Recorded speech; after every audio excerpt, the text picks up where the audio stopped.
Good morning to all of you. I am going to present to you a very common issue of first breath, which you all know very well. I will share my experience with you. I have been invited to attend a delivery, which was emergency delivery at night 12 midnight. 27-year-old woman who was undergoing cesarean section and baby was distressed. I attended at 12 midnight, attended, the baby came out, but baby did not breathe immediately. The baby was also low birth weight, about 2 kg, and also 8-month-old, means premature. What I did, we principally what we do is airway, breathing, circulation and drug. So, we gave them oxygen, we tapped them, we did suction, and then we monitored heart rate, respiration. You will be surprised that within 10 minutes the baby started crying, and then we kept in NICU, and the baby did well for 3 to 4 days. We allowed mother to visit NICU, mother breastfed the baby, and the baby went home very well. My submission to you is that I followed this baby continuously every month for weight gain, for immunization, everything. But unfortunately, the baby used to come to me with recurrent respiratory infection from 6 months onward, when complementary feeding was added. I followed this baby up to 5 to 6 years. After that, I could find that the weight and height both we used to monitor every month, then every 3 monthly was very low, and baby found to be having stunted growth in terms of height and weight. Now, question is, why this happened to this child? When I inquired with the parent, I inquired with them, they were very well to do. I inquired with their surrounding environment.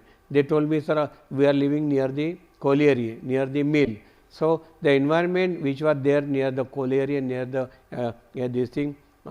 mill was polluted. So, this environment pollution was causing recurrent respiratory infection to their child, who was premature with immature lung, with immature brain, and with reduced lung capacity, and this resulted into stunted growth. So, I think what I am going to tell you today is the story is not a new idea, but the idea is to sensitize you on the risk of environmental risk factor, its effect on your health, my health, including child health, and including the mother with the newborn inside her womb. So, coming to that, as I told you, the first breath, you all know every child's first breath should be a promise of life, which we should give to them. But across the globe, if you see all over the world, that the first breath is often polluted due to environmental risk factor. Long before even the child learn to speak, what the environment does is it begins shaping their health silently, quietly, relentlessly, and sometimes irrelevantly. So, lastly, this is not just an environmental issue. For your information, it is a child health crisis, and it is one we must confront together. If you know, across the continent, if we talk about across the continent, globe and culture, children are growing up unfortunately in an environment which are challenged their bodies from the very first, right from in utero to womb to term. Many breathe air so polluted, and their respiratory illnesses are so, they become a part of their childhood journey. Unsafe drinking water also adds the glory to this, continues to cause many of the preventable diseases like diarrhea, dysentery, typhoid, jaundice, especially in communities where access to remains fragile.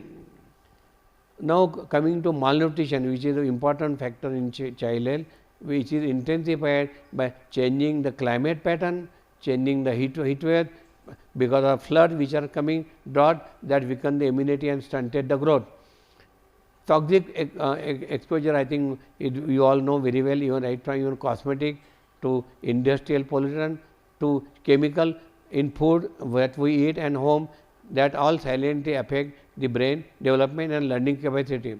This is not one country's problem, for your information, this is a global reality.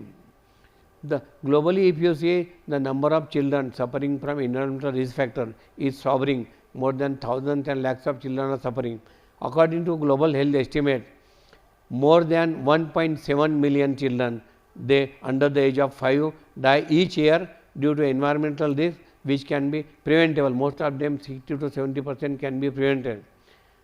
In addition, 90% of children who are worldwide, they breathe air that exceed the safe limit, increasing the risk of recurrent asthma, which we see in daily practice. We get many children with recurrent asthma, recurrent bronchitis, recurrent respiratory infection because of reduced lung function and because of impaired brain development. In addition, unsafe water and sanitation can cause number of children who die annually from waterborne diseases, which can be prevented. In addition, rising temperature expanding the spread of the infection diseases like dengue, malaria, they can disrupt food system and deepen malnutrition. Toxic product, we already seen it, the exposure to lead, pencil lead, we see many children with lead poisoning, we see many children who take plastic, who pesticide, many of the fruit which we are getting daily, they are been sprayed with pesticide. So, what children were not getting previously, cough, bronchitis, now children even with apple they get bronchitis. So, we have to be careful about this. Children in especially it has been seen that children in low and middle income group region, they carry the heaviest burden, but no nation, remember, no nation, no city, no family is truly immune.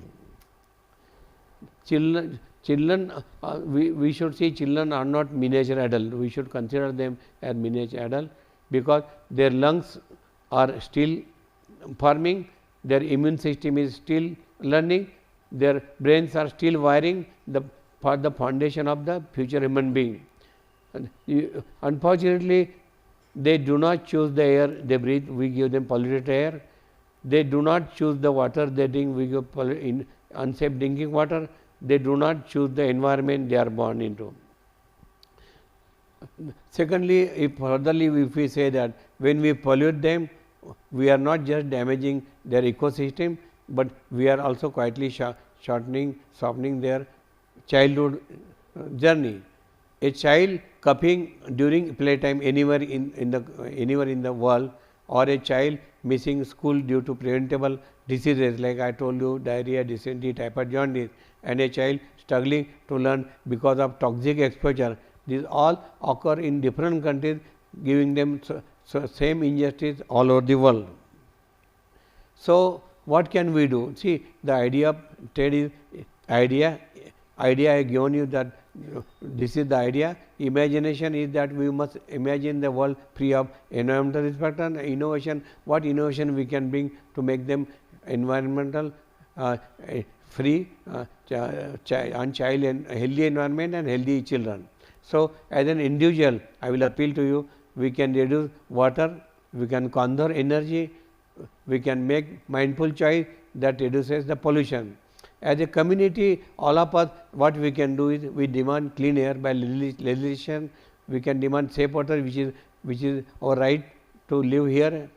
We can have nutritious food, not I always advise them not to have junk food, because junk food causes many of the diseases, and we can have green spaces where children can play. As a global society, when we are talking on this platform, we must understand one simple truth: protecting the environment with healthy environment is protecting the children. If we can imagine a world where every child's first breath which we give is clean, then we can build it, because the true measure of our humanity is not the wealth we accumulate, but it is the world free of environmental risk factor we leave behind.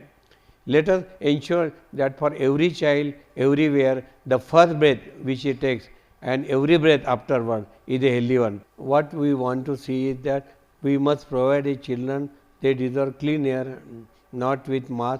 If we pollute air today, they are going to breathe tomorrow. So, take home message, we must provide them healthy environment for healthy child. Thank you, it is our responsibility.